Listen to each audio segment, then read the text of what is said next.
ज्ञानेश गुप्ता जी सरासर झूठ बोल रहे हैं। और इस बात को डिस्कशन भी जो करता है ना घुसपैठियों के बारे में सबूत दिखाए, वो सब समझदार लोग नहीं है। बिल्कुल इसको सिरे से नकारना चाहिए, इस डिस्कशन में नहीं जाना चाहिए। बिहार में एक भी घुसपैठिया नहीं है, मैं दावे के साथ ये कह रहा हूँ, कोई घुसपैठिया बिहार में। SIR का पूरी किताब में, रिप्रेजेंटेशन ऑफ पीपल्स एक्ट में जिक्र नहीं है कहीं भी। ये गैर कानूनी प्रक्रिया है, ये अपराध है, इसके लिए वो जेल जाएंगे। बस इतना। SIR पर चुनाव आयोग का कहना है कि इससे घुसपैठिया बांग्लादेशी वो पकड़े जा रहे हैं, उनको निकाला जाएगा। जो भारत के नागरिक हैं वो वोट कैसे दे सकते, ये चुनाव आयोग कह रहा है। देखिए, ज्ञानेश कुमार जी RSS के कार्यकर्ता हैं, तो वो सच कैसे बोल सकते हैं, इस बात का ये सवाल है। एक भी सबूत आया अब तक बिहार में? सबसे बड़ा घुसपैठिया भेजने का, अगर घुसपैठिया एक भी हो भारत में, मेरा मानना यह है कि बिल्कुल भी एक भी घुसपैठिया नहीं है। जो लोग हैं वो जितने दूसरे देशों से आते हैं उतने ही बांग्लादेश से भी आए होंगे, 100, 200, 500, 1000। वो अपराधी होते हैं, दूसरे प्रकार के लोग होते हैं जो किसी प्रकार से आ जाते हैं। उससे ज़्यादा बांग्लादेश से कोई घुसपैठिया नहीं आया। अगर किसी ने भेजा है तो वो शेख हसीना है ना, यहाँ पे वो प्रधानमंत्री थी ना 2014 से लेकर अब तक, तो भेजा है तो उन्होंने भेजा है और उनके पास पूरी लिस्ट भी है और वो मोदी जी की मेहमान है।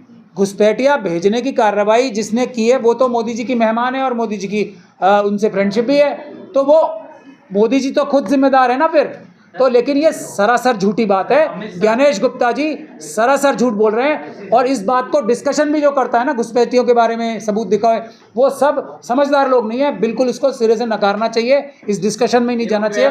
बिहार में एक भी घुसपैठिया नहीं है, मैं दावे के साथ ये कह रहा हूँ, कोई घुसपैठिया बिहार में। अमित शाह ने कहा कि 1931 में, 2061 में और 2070 में SIR हुआ था।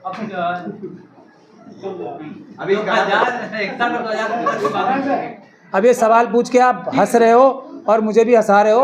अमित शाह जी को आप लोग ये जो क्रिमिनल मीडिया है ना उसके चक्कर में आके बहुत समझदार व्यक्ति समझते हो। हैं तो वो यही जो नज़र आ रहा है उनका। भाई जब सत्ता पे बैठ के ताकत और जो उनके क्रिमिनल मीडिया है उनसे मीठे मीठे सवाल पूछते हैं तो वो कुछ भी अच्छा कुर्ता पहन के क्लब वाला कुछ भी बोल सकते हैं। ज़रा सा भी उनका माइंड का संतुलन बिगड़ा ना तो उनका जो अंदर का रूप है वो आ गया। उनको पता क्या है, उनको गिनती नहीं आती, उनको कुछ नहीं आता, ये मान के चलो। इसीलिए तो अभी मैंने आज भी देखा कि उधर नेपाल की तरफ से 4 घुसपैठिए, 4 आतंकवादियों की खबर आ रही है। अब क्या हुआ, ऑपरेशन सिंदूर रोक के यही अंजाम उठाया है। ये है हमारे अमित शाह जी, उनका इस्तीफा मांगना चाहिए। वो इस लायक नहीं है कि वो होम मिनिस्टर के पद पर है। वो तो कह रहे घुसपैठी पे अभी आज 3 आतंकवादी घुस गए बिहार में। मैं वही तो कह रहा हूँ। हाँ। तो कौन है घुसपैठियों रोकने का इंचार्ज देश में? अमित शाह जी तो हैं। ऑपरेशन सिंदूर रुकवाया क्यों था? अगर आज भी पाकिस्तान से घुसपैठिए आ रहे हैं तो यही तो हम बात कह रहे हैं कि ट्रम्प साहब ने सरेंडर कराया था। उसके बाद कितने एनकाउंटर हो चुके हैं कश्मीर में। क्या पाकिस्तान की जो एस्टेब्लिशमेंट है वो रुक गई? नहीं रुकी ना। तो हमारा ऑपरेशन क्यों रुकवाया था, सेना को क्यों रोका था? यही तो हमारा बुनियादी सवाल है। जिस राज्य में चुनाव होता है वहीं क्यों आतंकवादी घुसते हैं, घुसपैठिए घुसते हैं? नहीं, कोई नहीं।